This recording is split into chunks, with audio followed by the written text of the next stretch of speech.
saja apabila ada pihak yang ingin mengajukan uji materi merubah syarat usia Capres-Cawapres menjadi 35 tahun. Pertanyaan besar kami sebetulnya, mengapa kok didorong ke 35, tidak ke 30 misalnya, atau ke 25?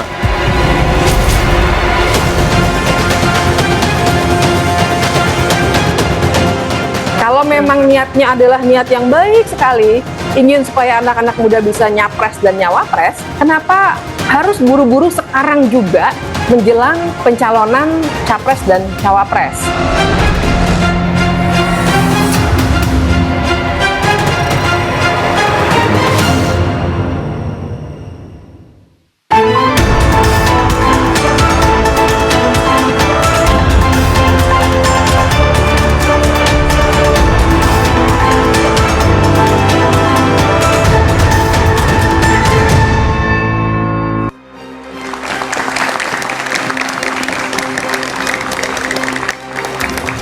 Selamat malam saudara. Uji materi batas usia minimal calon presiden dan calon wakil presiden di Mahkamah Konstitusi menuai kritik dan memicu polemik di ruang publik. Pasalnya, aturan batas usia pejabat adalah kebijakan hukum terbuka yang merupakan kewenangan pembentuk undang-undang.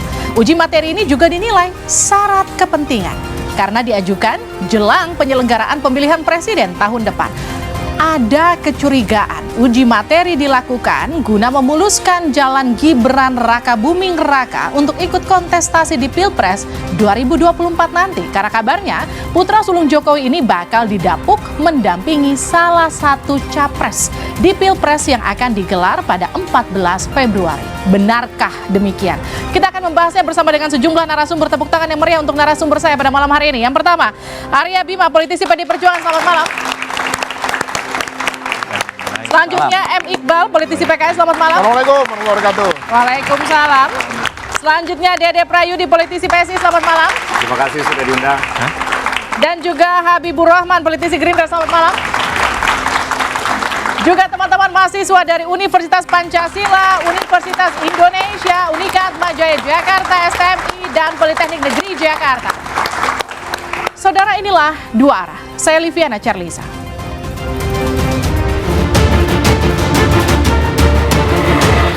Uji materi batas usia capres dan cawapres menuai polemik di ruang publik.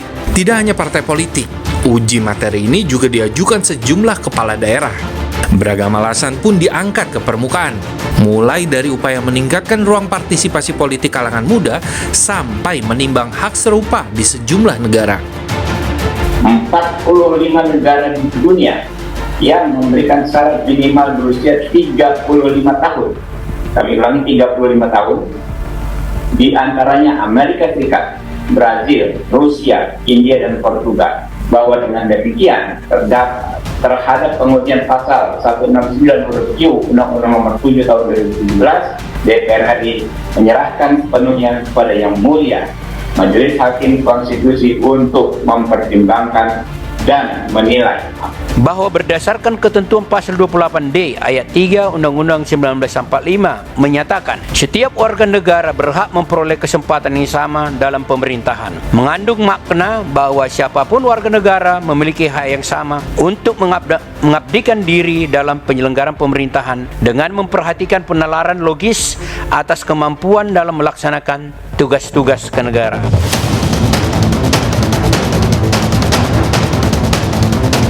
Walau begitu, tudingan uji materi batas usia capres dan cawapres untuk kepentingan Pilpres 2024 tidak bisa dihindarkan. Kritik terhadap uji materi disampaikan fraksi Partai Demokrat di DPR. Matangnya usia calon presiden atau calon wakil presiden yang kelak berlaga jadi pertimbangan. Uji materi ini kian jadi perhatian seiring munculnya nama Gibran Rakabuming Raka. Putra sulung Jokowi ini dikabarkan akan jadi bakal cawapres di Pilpres mendatang. Namun, sang wali kota Solo terbentur batas usia minimal yang diisyaratkan undang-undang, yaitu 40 tahun. Namun jika uji materi dikabulkan, berarti peluang Gibran ikut berlaga di Pilpres kian terbuka. Nah, namun tudingan uji materi terkait Pilpres ini dibantah PSI. Karena pengajuan uji materi dilakukan jauh sebelum riuhnya pencalonan capres dan cawapres.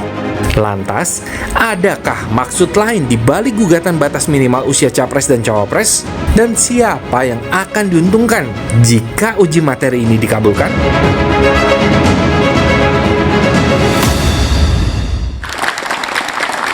Ya, saudara, kita juga menghadirkan panelis pada malam hari ini, Adi Prayitno, Direktur Eksekutif Parameter Politik Indonesia. Selamat malam. Selamat malam, Bibi. Selamat malam semuanya. Saya langsung ke Pak Habib. Pak Habib, ini salah satu atau beberapa yang kemudian mengajukan uji materi ini adalah kader Gerindra. Ini arahan partai? Kenapa? Halo? Salah satu yang mengajukan uji materi ke MK ini adalah kader Gerindra. Ya, Apakah betul. ini arahan partai, Pak Habib? Oh, bukan. Beliau seorang kader yang memiliki hak dalam demokrasi dan itu dijamin dengan konstitusi untuk mengajukan permohonan ke Mahkamah Konstitusi. Oke, jadi kalau dibilang gini, ini adalah akal-akalan pemerintah dan DPR melemparkan ini ke MK, jadi seolah-olah ini nanti keputusannya akan diambil oleh MK, padahal pemerintah dan DPR satu suara, betul nggak? Ya, ini tuduhan yang sangat brutal ya, yang sangat-sangat kasar ya Anda sampaikan. Kenapa? Karena MK sejauh ini terbukti adalah institusi yang independen. Oke. Tidak bisa didikte oleh kekuatan politik manapun. Banyak sekali perkara-perkara ketika kita meragukan MK, ternyata MK keluar dengan sikap independensinya, gitu kan? Dan bagaimana juga caranya ya pemerintah dan DPR mendikte ya atau memaksa MK membuat putusan sesuai dengan keinginan pemerintah dan DPR. Oke. Saya perlu sampaikan terang-terang dan jelas-jelas kepada Anda ya bahwa kami datang kemarin itu atas perintah undang-undang. Oke. Ya, berdasarkan undang-undang MD 3, ketika ada undang-undang diuji, maka DPR hadir memberikan keterangan. Oke. Kenapa saya yang hadir? Karena ada 9 orang dari DPR yang menjadi tim kuasa DPR. Kami bekerja secara kolektif dan membuat membuat keterangan secara bersama-sama yang kami setuju bersama, lalu berdasarkan surat kuasa juga bersama kami sampaikan ke Mahkamah Konstitusi. Oke, saya ke Pak Iqbal. Pak Iqbal, posisi PKS dalam melihat uji materi ke MK ini seperti Ya, apa? kami juga dalam konteks ini melihat ini tentu saja tak ada asap kalau tak ada api. Oke, apinya dari mana, asapnya dari mana? Ya istilah bahasanya ujuk-ujuk menjelang pemilu, lalu ada orang yang seolah-olah dia nggak saling kenal gitu loh. Padahal ini terkoneksi dengan kebersamaan partainya, dengan kebersamaan cara-caranya ya, ditambah lagi Gibran dengan Pak Prabowo sering ketemu makan bareng ya kan. Kami menduga ini adalah upaya yang sangat sistematis bagaimana ingin memberikan ruang kepada Gibran ya untuk jadi semata-mata gugatan ini untuk memberikan ruang kepada Gibran untuk bisa maju pada pemilu 2024. Benar nggak Pak Habib?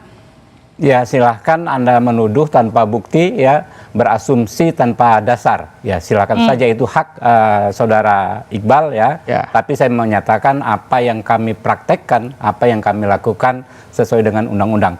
Perlu diketahui bahwa yang menyampaikan permohonan itu berbagai macam orang ya. Ya, tapi kenapa Mas Habib seolah-olah jadi juru bicara para pemohon itu?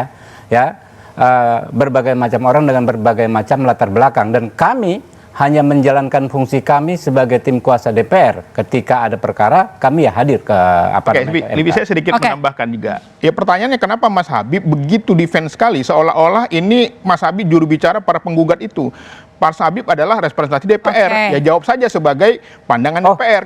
Jangan dibilang ini persepsi, memang persepsi. Tentu saya menyampaikan apa yang menjadi tugas dan wewenang saya, ya, apa yang menjadi dasar saya diberikan kuasa. Itu sudah jelas-jelas saya sampaikan bahwa kami menyerahkan sepenuhnya kepada Mahkamah Konstitusi untuk menilai dan memutus dalam perkara ini. Oke, saya lempar ke Mas Bimo. Mas Bimo, kalau Anda melihatnya sebagai bagian dari PDI Perjuangan, melihat gugatan ini seperti apa?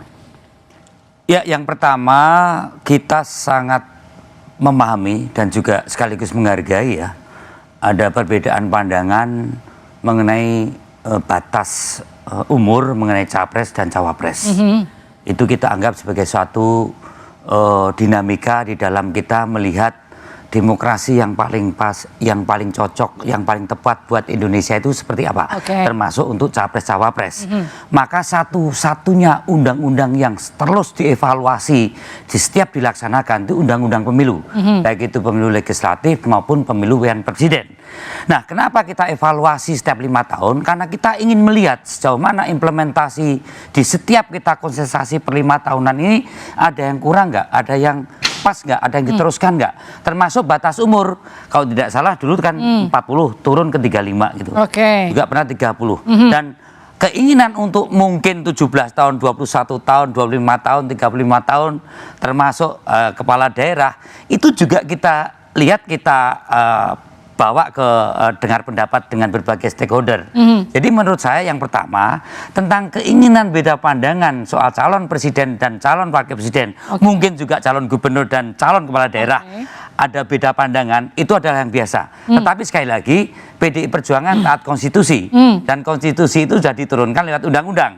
Maka yang kita ikuti sekarang ini adalah konstitusi atau undang-undang pemilu soal pilpres dan pileg yang saat ini ada. Bahwa ada keinginan kawan-kawan melakukan judicial review hal yang terkait dengan umur, kita hargai.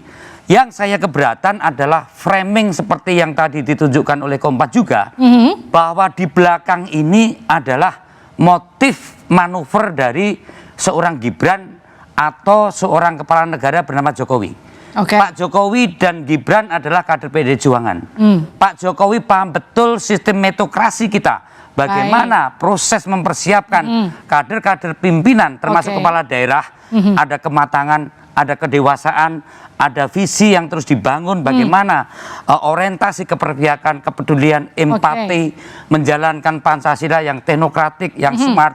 Ini adalah cara-cara kita dengan sekolah partai khusus pejabat eksekutif. Jadi tidak ada hal-hal yang kemudian, mohon maaf, ada ke MK, kemudian ada keinginan perubahan, kemudian framingnya adalah ini cawe-cawe presiden. Ini adalah keinginan meloloskan seorang Gibran untuk menjadi cawapres. Karena Gibran 2 kali saya ketemu sendiri menjawab tidak, ketemu Pak Sekjen tidak ada keinginan, dan sekali lagi ini oleh siapa dan melayani kepentingan siapa? Kenapa yang di framing adalah motif modus operandi manuver seorang Gibran yang sekedar keinginan untuk masuk sebagai cawapres. Ini dijawab Adi Praitno. Ini dari siapa untuk siapa, motifnya apa? Kalau Anda melihatnya seperti apa? Ya, sebenarnya kita itu bicara dalam wilayah remang-remang. Kita tidak pernah tahu sebenarnya siapa yang punya kepentingan politik. Tapi Livi, satu hal, biasanya menjelang pemilu itu ada kejutan-kejutan politik yang tidak pernah ada kebetulan. Itu everything by design. Beberapa waktu yang lalu kita menyaksikan secara gamblang ada orang tiba-tiba menggugat soal sistem proporsional terbuka harus diubah menjadi sistem proporsional tertutup.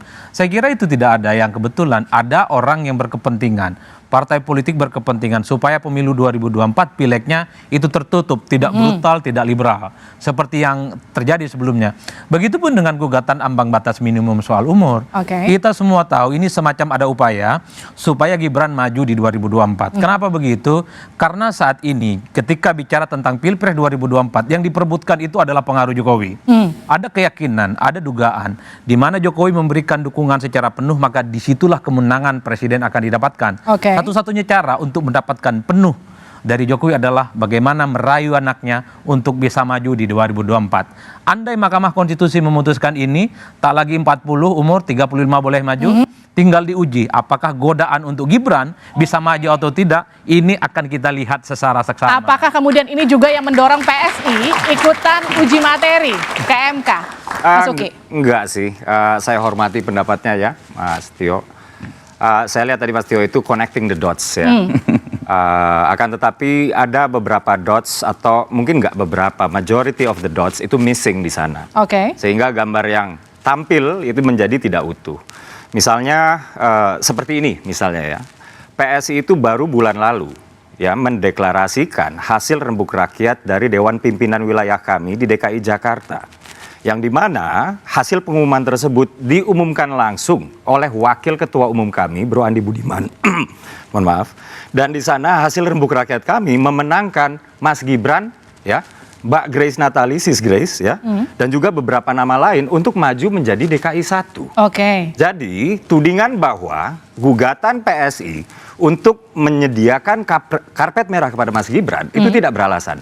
Tadi Pak Arya sudah membantahnya dari sudut pandang Mas Gibran. Oke. Sekarang kami dari sudut pandang yang menggugat, yang mengajukan JR, itu juga nggak beralasan, sama sekali nggak beralasan. Alasan kami cuma satu, yaitu PSI didirikan untuk membuka ruang seluas-luasnya buat anak muda mengisi jabatan-jabatan, posisi-posisi politik, legislatif, eksekutif di daerah dan nasional. Kami percaya pemimpin-pemimpin Indonesia saat ini ada di tangan-tangan. Tapi apakah mungkin seorang, atau katakan gini, apakah mungkin sebuah partai politik melakukan uji materi ke MK tanpa kepentingan tertentu? Nanti dijawabnya sejenak di Duara.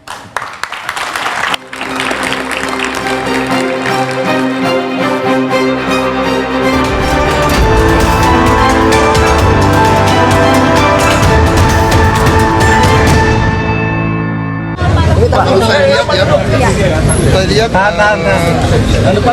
jangan kita terlalu melihat usia lah, kita lihat tekad, idealisme, kemampuan seseorang. Kalau saya lihat ya, banyak negara itu pemimpinnya muda-muda ya sekarang, ya. Oke, saya tanyakan lagi ke Kauki dari PSI. Jadi kedatangan Pak Prabowo ke PSI itu apa kemudian ada hubungannya dengan uji materi yang dilakukan PSI ke MK? Ya, nggak ada. Jadi peristiwa ini adalah dua peristiwa yang berbeda sama sekali. Saya harus bilang ya bahwa kedatangan Pak Prabowo ke PSI itu saya sendiri baru mengetahui H-3 dan dengar-dengar dari yang memberitahu saya itu baru direncanakan betul-betul last minute ya. Sementara pengajuan dokumen untuk judicial review ini sudah kami lakukan dari tanggal 9 Maret 2023. Pembahasannya di internal kami itu sudah semenjak Desember 2022. Jadi pada saat itu kami benar-benar nggak bisa memprediksi dinamika politik tahun 2023 yang serba cepat ini, Mbak Livi. Jadi menyambung-nyambungkan itu ketika kami sedang mengajukan judicial review itu menjadi sesuatu yang tidak terpikirkan sama sekali oleh kami. Terpikirkan sama sekali. Tapi kalau bicara soal partai politik kemudian mengajukan judicial review, apakah tanpa kepentingan tertentu itu mungkin? Nah, ini yang saya agak bingung ya. Rasanya kok semuanya itu harus bisa dijawab kepentingan jangka pendeknya gitu. Padahal pada saat kami mengajukan ini nggak yang pertama kali ya. Pernah juga kami ajukan judicial review batas minimum usia kepala daerah. Gitu. Kemudian dengan semangat yang sama memberikan kesempatan seluas-luasnya buat anak-anak muda ya. Yang kemudian kami lihat kenapa ini 40, pembahasannya seperti apa di DPR dan lain-lain ya. Kami menemukan alasan yang absurd, Mbak Livi, yaitu anak muda usia 35 sampai 39 dianggapnya masih labil. Dan ini betul-betul tanpa alasan yuridis yang kuat, tanpa pijakan saintifik yang solid, dan ini menyakiti hati kami. Kami iri sekali misalnya dengan Selandia Baru yang memiliki Jacinda Ardern ya, yang sudah menjadi Perdana Menteri, one of the best yang menangani COVID waktu itu di Selandia Baru. Dia menjadi Perdana Menteri usia 38 tahun. Kami iri juga misalnya dengan Perdana Menteri Irlandia ya, Om Leo saya sebutnya ya. Dia menjadi Perdana Menteri itu di usia juga 38.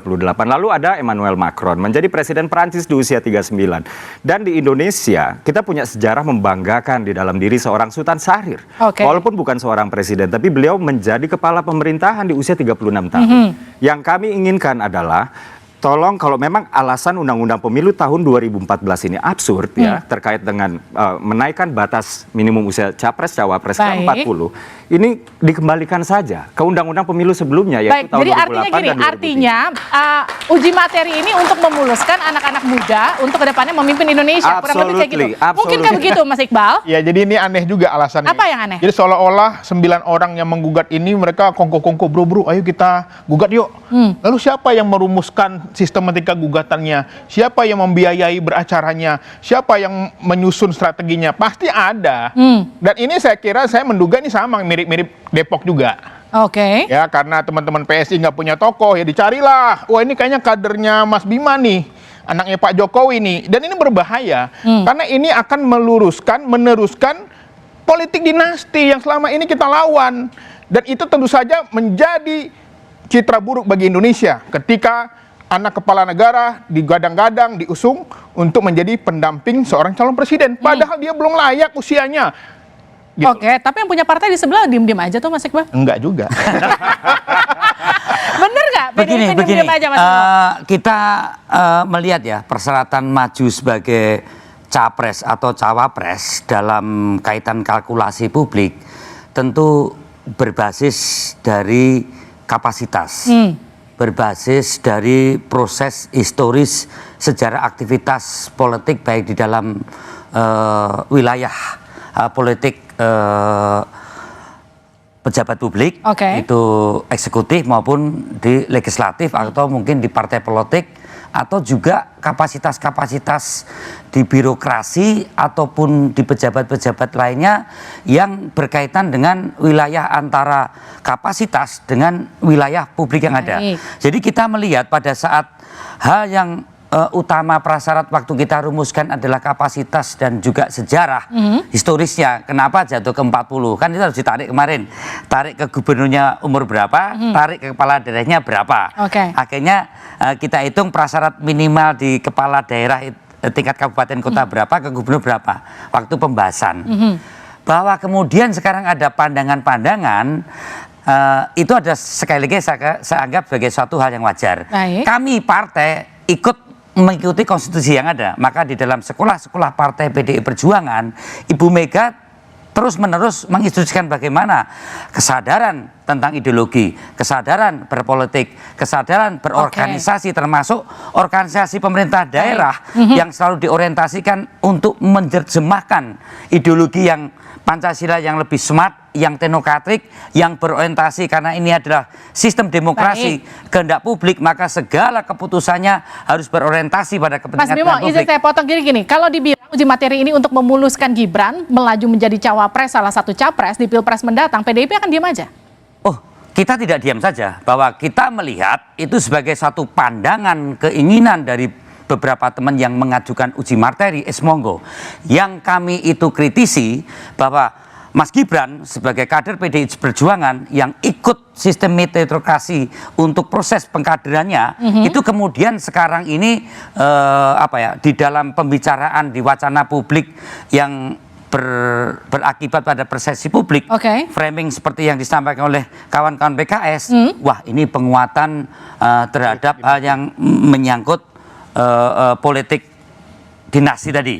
Nah, kita tidak ingin sementara PDI Perjuangan melahirkan berbagai tokoh-tokoh muda yang sekarang ini muncul, itu adalah proses yang benar-benar dipersiapkan dengan kapasitas, dengan kompetensi personalnya, kompetensi profesionalnya, kompetensi sosialnya, kemampuan pedagogiknya, yang itu semua payungnya adalah ideologi. Nah, kemudian kalau ada keinginan kawan-kawan yang saat ini memframing kader PDI Perjuangan, terutama apalagi dikatakan dia tidak hanya Mas Gibran sebagai wali kota, framingnya adalah putra seorang presiden, ya, seolah-olah bahwa uji materi ini adalah mempersiapkan ambisi Pak Jokowi untuk sekedar mengegulkan putranya untuk menjadi cawapres. Ini adalah sesuatu yang perlu kita luruskan, karena tidak ada kehendak subjektif dari PDI Perjuangan, Bu Megawati, Pak Jokowi untuk melanggengkan apa yang namanya politik dinasti. Ini perlu saya sampaikan.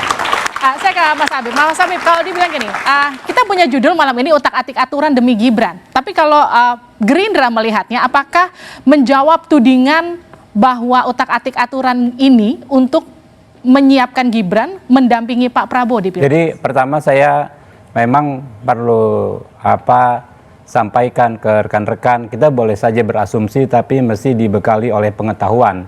Seperti saudara Iqbal tadi katakan soal penyatuan perkara, itu memang praktek di Mahkamah Konstitusi. Dalam setiap perkara terhadap undang-undang yang sama, itu semua pemohon yang diajukan berbeda-beda disatukan dalam satu persidangan. Itu di semua perkara begitu, bukan hanya di perkara terkait usia ini ya, perkara undang-undang Ciptaker, undang-undang lain dan sebagainya. Bukannya orangnya kongko-kongko, bukan. Ini nggak saling kenal satu sama lain, duduknya pun sebagai pihak yang independen satu sama lain di dalam ruangan Mahkamah Konstitusi. Yang kedua, ya, inisiatif ini kan bukan dari Gerindra, ya, dari para pemohon. Ada Michael Gorbachev dan kawan-kawan yang perseorangan, ada PSI, ada Partai Garuda, bagaimana kita bisa mengartikan ini dalam konteks utak-atik aturan untuk memuluskan Gibran, yang mana rekan-rekan kami, sahabat kami dari PDIP sendiri, partainya Pak Gibran, dengan tegas membantah, gitu kan ya. Dari mana ini ya? Jadi ya silahkan kalau ada orang-orang yang ingin menyebarkan pendapatnya dengan asumsi-asumsi tidak berdasarkan pengetahuan, ya silakan saja, dan rakyat yang akan menilai. Gitu. Tapi betul lagi nih, ada desas-desus yang kemudian muncul internal Gerindra memang menginginkan Gibran karena ada hasil survei yang menunjukkan kalau Gibran mendampingi Pak Prabowo, elektabilitas Pak Prabowo akan naik lagi 12%, betul nggak? Ya itu dia, yang namanya desas-desus di luar terdengar, kami sendiri pun belum pernah mendengar. Yang ada adalah soal capres dan cawapres Koalisi Kebangkitan Indonesia Raya, itu domainnya Pak Prabowo dan Gus Muhaimin Iskandar. Untuk diputuskan kapan, untuk diumumkan kapan. Kami dalam posisi hanya menunggu dari beliau berdua. Oke, saya ke Mas Adi. Mas Adi, ini kebetulan sajakah kemudian muncul menjelang Pilpres atau memang ini disengaja secara sistematis seperti kata Mas Iqbal tadi? Ya lebih jujur itu. Ya, saya kira dalam politik itu tak ada yang kebetulan, Livi. Yang kebetulan itu kalau lagi ngantuk di jalan aja, itu kebetulan. Selebihnya itu by design dan ada kepentingan. Bahwa ada sesuatu hal yang substantif misalnya yang disampaikan oleh Bung Uki dari PSI ini, iya tidak ada bantahan apapun bahwa batas umur itu tidak ada hubungannya dengan kapasitas dan kompetensi tertentu. Tapi mohon dicek pembicaraan publik di netizen yang engage bicara tentang bahwa ambang batas umur pencapresan itu yang mention nama Gibran itu jauh lebih banyak ketimbang yang lain. Dari 35.000 pembicaraan, ada sekitar 30.000 yang ngomong bahwa ini bagian dari upaya supaya Mas Gibran digoda untuk bisa maju di 2024. Ini yang saya sebut dengan high politics. Bahwa apa yang terjadi di keinginan-keinginan elit supaya Gibran bisa maju, ini kan langsung menyebar. Saya seminggu ini hampir tiap hari 10 pertanyaan langsung nodong. Pak Adi, betulkah ini sesuai dengan info yang kita dapatkan? Uji materi ke mahkamah ini adalah sebagai upaya karpet merah untuk Gibran. Pertanyaannya memang dijebak untuk menjawab iya dan tidak. Itu satu. Yang kedua, di kalangan politisi sudah mulai muncul duet Prabowo dengan Gibran. Itu Nusron Wahid sudah bicara. Apakah kemudian ini juga akan mengubah peta koalisinya? Nanti dijawabnya sejenak di luar.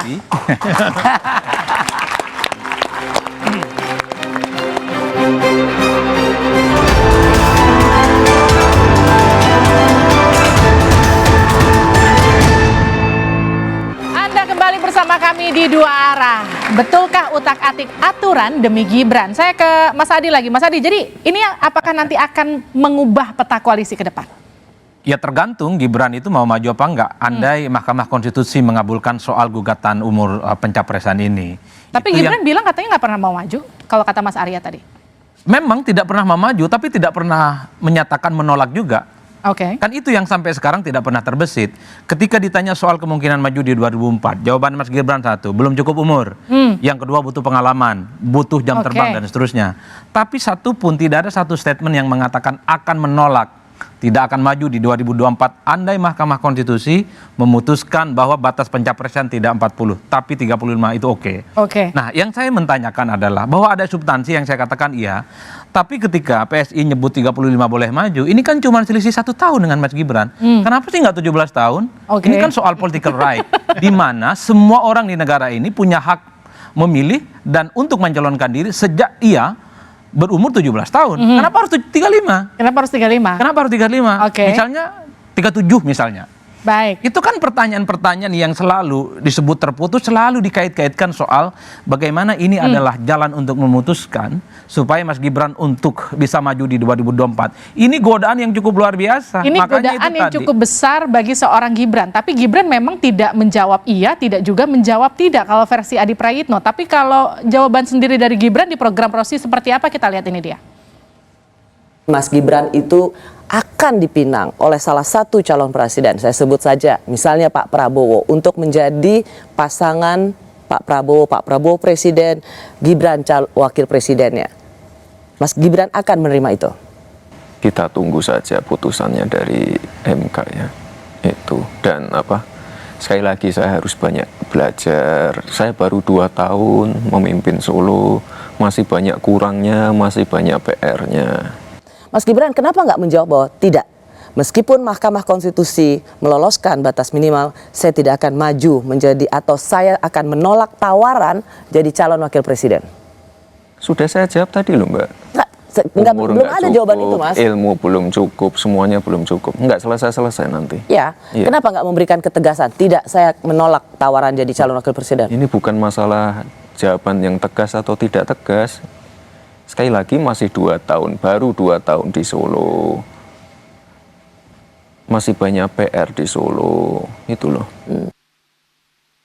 Oke, bukan tidak, tapi kita tunggu saja Mas Iqbal. Ya saya kira jawabannya jelas bahwa dari perspektif psikologis, saya kepada seorang psikolog ya, gesturnya tuh gestur mau, tapi malu, ragu gitu ya. Kalau dia mengatakan demi umur, karena umur belum cukup, artinya dia menunggu ketika undang-undang membolehkan itu. Itu persepsi sekarang, sebagai seorang psikolog ya. Jadi gestur yang ditunjukkan Mas Gibran sebenarnya gestur seorang yang dia menunggu apakah dia bisa maju atau enggak. Dan Mahkamah Konstitusi dapat diduga adalah bagian dari upaya yang sangat sistematis untuk bisa memberikan ruang kepada Gibran untuk maju pada 2024. Dan PDIP yakin Gibran gak akan maju di 2024, Mas Bimo? Coba misalnya yang ditanya itu saya. Kalau ditanya Mas Bimo akan jawab iya atau enggak ya kan? Mas Gibran, Mas Wali, itu adalah orang yang beberapa kali mengikuti pendidikan kader partai. Masuk kepala daerah. Kamu tanya saya, Pak Aryo Bimo pengen jadi cawapres. Saya pengen jawab iya atau tidak kan juga bukan keputusan saya. Itu adalah keputusan partai, nanti akan ditetapkan partai. Apakah mau atau tidak? Mau atau tidak pun saya juga tidak berarti apa-apa. Baik, tapi bagaimana posisi PDIP kalau nanti Gibran betul-betul menjadi cawapresnya Pak Prabowo? Gibran ini adalah orang, tadi, meritokrasi dalam PDI Perjuangan ini berjalan. Jadi Anda yakin ya, betul ya? Jadi, apakah Gibran tidak disiapkan menjadi capres atau cawapres? Oh, dipersiapkan. Tapi nggak di 2024 gitu kira-kira Pasti ya? dipersiapkan. Buktinya ada Pak Jokowi, buktinya ada Ganjar Pranowo kan gitu. Jadi terkait hal tersebut PDI taat pada konstitusi. Aturan saat ini terkait dengan status Gibran 40 tahun seperti yang dijawab oleh Gibran sendiri. Dia tidak menanggapi persoalan itu karena memang aturannya itu tidak memenuhi syarat. Dengan demikian partai pun juga tidak berurusan dengan calon-mencalon cawapresnya Gibran. Baik, kan tapi gitu. Kalau akhirnya MK mengabulkan uji materi, kan akhirnya Gibran bisa saya jawab ya. Yes. Saya jawabnya. Yes. Pada saat Gibran, Mas Gibran atau Mas Wali itu diundang ke DPP PDI Perjuangan, ini bukan analisa, ini bukan pendapat saya, ini bukan isu. Ditanya oleh Pak Sekjen PDI Perjuangan, Hasto Krisinanto, ada Pak Watumbu, apakah Mas Gibran akan maju cawapres? Dijawab, saya tidak akan maju sebagai cawapres, apalagi cawapresnya Pak Prabowo. Itu dijawab langsung. Gimana tuh Pak Habib? Ya kita dengarkan saja. Gimana ya apa? Enggak, Gibran sudah memastikan bahwa dia tidak akan maju apalagi sebagai cawapresnya Pak Prabowo. Ya itu ya, informasi itu kita terima, kita dengarkan. Apa hubungannya dengan Partai Gerindra? Enggak ada. Karena kebetulan waktu itu partai sudah mencalonkan Ganjar Pranowo, kemudian Gerindra dengan hal yang sangat kita hormati mencalonkan Pak Prabowo. Gitu tapi kemudian gini, jadi pertanyaan gini, karena memang isunya adalah Pak Prabowo dan Gibran. Maka pada saat ditanya, saat ini kan dicalonkan sebagai cawapresnya Ganjar pun nggak bisa, karena PDI kan cara pandang untuk mencalonkan presiden dan calon wakil presiden ini kan kacamatanya kan konstitusi. Gitu loh. Tolong dipahami, bukan tidak ingin Gibran sebagai cawapres ya. Adik-adik mahasiswa harus tahu, koridor komunikasi politik itu harus masuk dalam koridor konstitusi. Untuk mencalonkan partai mencalonkan Gibran, tidak ada dasar hukumnya, landasannya. Padahal PDI Perjuangan ini sepakat menjalankan segala role play politik ini sesuai dengan aturan main, tepuk tangan dulu. Dan undang-undang. Mas Adi, jadi kalau dibilang gini, ini nggak ada jalan, artinya semua jalan untuk Gibran tertutupkah untuk menjadi cawapres nanti di Pilpres meskipun uji materinya dibuka? Ya, Aminkan? saya termasuk orang yang berharap Mahkamah Konstitusi itu mengabulkan soal syarat ambang batas minimum untuk bisa maju itu. Kenapa? Biar kebuka akhirnya? Biar terbuka, semua orang punya hak untuk melakukan ini semua. Dan besok saya berharap PSI juga menggugat ambang batas parlemen, ambang batas presiden, dan termasuk soal bagaimana syarat untuk menjadi calon presiden kan ijazahnya minimum SMA. Besok-besok ijazahnya harus S2. Lulusan luar negeri ataupun dalam negeri. Itu bagus. Kalau bicara tentang kualitas demokrasi, kenapa yang digugat oleh PSI itu umur gitu loh. Syarat ijazah SMA nggak mau diubah kalau memang PSI niatnya maksudnya ikut tepuk tangan atau gimana? ingin memperbaiki kualitas demokrasi. Ya. Jangan ijazah itulah minimal. Yang kita lakukan itu adalah untuk membuka ruang seluas-luasnya buat anak-anak muda. Kemudian step berikutnya ya kami lihat batas minimum usia kepala daerah, lalu juga kepala pemerintahan pusat gitu ya. Dan kami lihat juga pembahasan di balik undang-undang tersebut. Lalu kami tiba pada pembahasan undang-undang pemilu tahun 2017 gitu. Dan ketika melihat pembahasan ketika mereka membicarakan soal batas umur, nah ini yang absurd saya bilang tadi, bahwa alasannya kenapa dinaikkan dari batas minimum 35 menjadi 40 itu adalah karena dianggap pemuda-pemudi kita usia 35 sampai 39 itu masih labil gitu, dan di sana saya tidak mendengar alasan-alasan yuridis. Tapi kenapa 35 tahun? Kenapa nggak 25 30? Karena semangatnya adalah ingin mengembalikan ke Undang-Undang Pemilu 2008, Pak Livi. Jadi kami memang melihatnya itu sebatas kenapa dinaikkan gitu. Harusnya nggak usah dinaikkan, jadi ini kembalikan saja ke ini nggak ada hubungannya kalau dulu PSI dekat sama Ganjar, sekarang PSI mulai dekat sama Pak Prabowo. Wah, ya nggak ada. Insya Allah kita ke sana bentar lagi, Pak Livi. Nah, di situ menarik itu. Ya, pengen pemimpin yang muda, tapi sekarang yang dipilih presidennya lebih sepuh daripada Pak Jokowi kan gitu. Enggak. Kemarin itu kita silaturahmi kan politik Indonesia itu kan memang harus diisi ya dengan rasa saling pengertian, persatuan. Itulah pesan Pak Prabowo kemarin ya.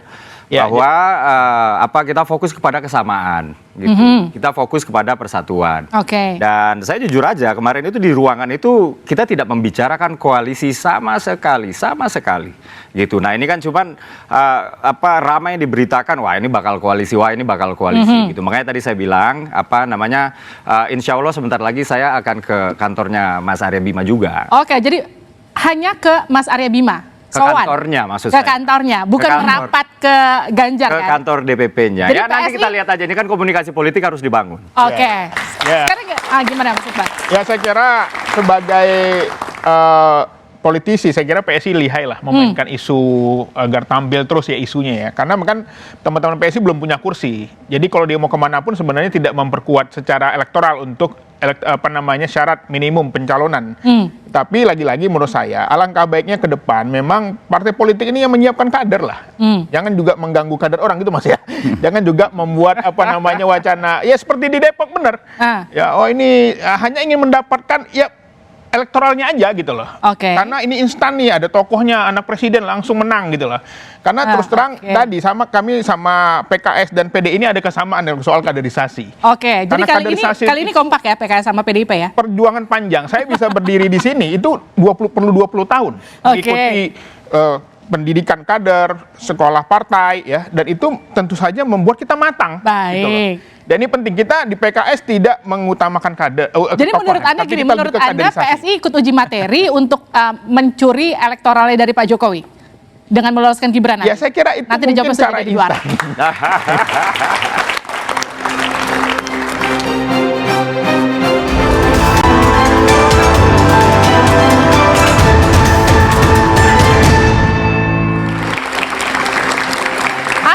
Bersama kami di Dua Arah, betulkah utak-atik aturan demi Gibran? Pertanyaan saya ke Mas Bimo. Mas Bimo, jadi kalau Gibran betul-betul jadi cawapresnya Pak Prabowo, apa langkah PDIP? Itu dalam tradisi organisasi kami, itu sesuatu yang tidak biasa terjadi. Karena seseorang menjadi calon presiden, wakil presiden, dan juga gubernur, wakil gubernur, serta jabatan-jabatan publik lainnya, itu ada pattern, ada pola cara pengambilan keputusan yang kesepakatan dalam proses penjaringan dan penyaringan serta pengambilan keputusan itu sudah menjadi suatu yang baku dan proses pilpres terutama yang menghasilkan calon presiden dan wakil presiden yang mendapatkan kepuasan publik yang begitu besar, itu adalah hasil dari tradisi cara berpikir di PDI Perjuangan. Dan kami percaya bahwa pencalonan Mas Wali atau Mas Gibran yang sekarang ini, mohon maaf, di framing menjadi wakilnya Pak Prabowo, itu adalah satu gunjingan-gunjingan yang tidak perlu kami tanggapi, bahwa ada pandangan-pandangan yang saat ini terkait dengan uji materi, hal itu tidak serta-merta dikaitkan dengan peluang Mas Wali atau Mas Gibran untuk maju jadi calon Wapres. Kami percaya bahwa Mas Wali atau Mas Gibran itu taat pada proses konstitusi partai. Tepuk tangan. Saya ke Mas Luki. Jadi PSI juga yakin apa yang kemudian dilakukan PSI dengan melakukan uji materi ke MK itu bukan untuk meloloskan Gibran. Ya, apalagi yang harus kita tanggapi dari awal, dicoba untuk membangun opini dengan connecting the dots, tapi nyatanya banyak dots yang masih missing. Terus dicoba untuk memaksakan asumsi-asumsi yang saya anggap liar tadi dengan pertanyaan berandai-andai, juga tidak terbukti. Pak Arya sudah mengatakan tadi, PDIP punya mekanisme yang ketat. Mas Wali juga sudah mengatakan tidak. Bang Habib juga sudah mengatakan apa hubungannya dengan kami. Nah, ini mau apa lagi yang mau dipaksakan? Perdebatan seharusnya sudah selesai. Perdebatan harusnya sudah selesai, Mas Iqbal. Jadi kalau Gibran sampai masuk arena, apakah PKS kemudian akan merubah strateginya? Ya, saya kira waktulah ya akan melihatnya. Saya meyakini seandainya ini disetujui, saya yakin bisa jadi, ya ini mungkin kita lihat nanti hasilnya, mungkin bisa jadi duet Pak Prabowo dan Gibran itu terjadi. Mungkinkah itu terjadi, Bib? Ya, saya tidak dalam kapasitas menyampaikan mungkin atau tidak mungkin, itu kapasitas pengamat ya, lembaga survei. Kapasitas saya adalah menjalankan apa yang diputuskan oleh Pak Prabowo dan Gus Muhaimin Iskandar. Jadi artinya kalaupun pada akhirnya Gibran bersanding dengan Pak Prabowo, Caimin nggak akan pindah meninggalkan Gerindra? Ya, kita kembalikan bahwa itu adalah akan diputuskan oleh beliau berdua. Lalu apa yang kemudian harus dilakukan kalau memang betul uji materi ini dikabulkan MK? Mas Adi. Ya, saya kira bahwa potensial Mas Gibran maju di Pilpres itu cukup terbuka. Sepanjang sampai hari ini Gibran tidak menyatakan menolak ataupun menerima, sepanjang itu juga gugatan uji materi ke Mahkamah Konstitusi ini sangat terkait dengan karpet merah untuk sang putra mahkota Pak Jokowi. Itu satu. Yang kedua, Yuki ini kan ngomong soal connecting the door, tapi pintunya kebuka. Buka pintunya. Bagaimana mungkin nggak kebuka? Kenapa 35 yang disebut? Kenapa nggak 17 tahun juga berhak untuk jadi calon presiden Republik Indonesia? Inilah yang saya kira semakin menebalkan keyakinan. Apalagi kemarin kita dengar bahwa PSI selalu mengatakan bahwa semua orkestrasi politisnya, manuver politiknya itu tegak lurus ke Pak Jokowi dan Jokowi. Jadi semua hal yang dilakukan oleh teman-teman PSI itu ya penahasi spiritualnya adalah presiden. Itu nggak bisa dibantah dan sudah menjadi rahasia umum. Masuk ke senyum-senyum loh di situ. Ya, artinya apa? Kalau bicara dengan mahasiswa yang tidak engage dengan para elit mungkin tapi kan pembicaraan kayak gini sudah menjadi pembicaraan warung kopi. Semua media, di kalangan aktivis, pegiat demokrasi, pegiat pemilu. Jadi jangan pura-pura tidak tahu juga gitu loh, bahwa ini ada sesuatu yang terencana. Dan bagi saya nggak ada soal Mas Gibran bisa maju, nggak ada soal. Ini kabar baik bagi demokrasi kita. Anak muda umur 36 tahun bisa bertanding. Saya kira cukup luar biasa. Tinggal kita tunggu apakah akan terpilih ataupun tidak. Apakah akan mendapatkan dukungan rakyat atau tidak. Apakah reaksi dari PDIP biasa-biasa saja ataukah luar biasa. Kita lihat nanti. Tepuk tangan dulu untuk semua narasumber saya pada malam hari ini. Saudara, uji materi ke Mahkamah Konstitusi memang hak setiap warga negara. Namun idealnya ini dilakukan guna kepentingan bangsa dan kemanusiaan, bukan keinginan dan kepentingan segelintir orang, apalagi sekedar memenuhi hasrat kekuasaan. Konstitusi seyogyanya menjadi alas dan panduan agar kehidupan berbangsa dan bernegara sesuai tujuan dan cita-cita para pendiri Republik ini. Jangan menjadikan konstitusi sebagai alat pembenaran guna memuluskan jalan sebagian kalangan meraih kemenangan. Saya Liviana Charlisa, tetap saksikan Kompas TV untuk mengupdate informasi seputar pemilu hanya di Kompas TV, independen, terpercaya. Sampai jumpa. Thank you for having me again.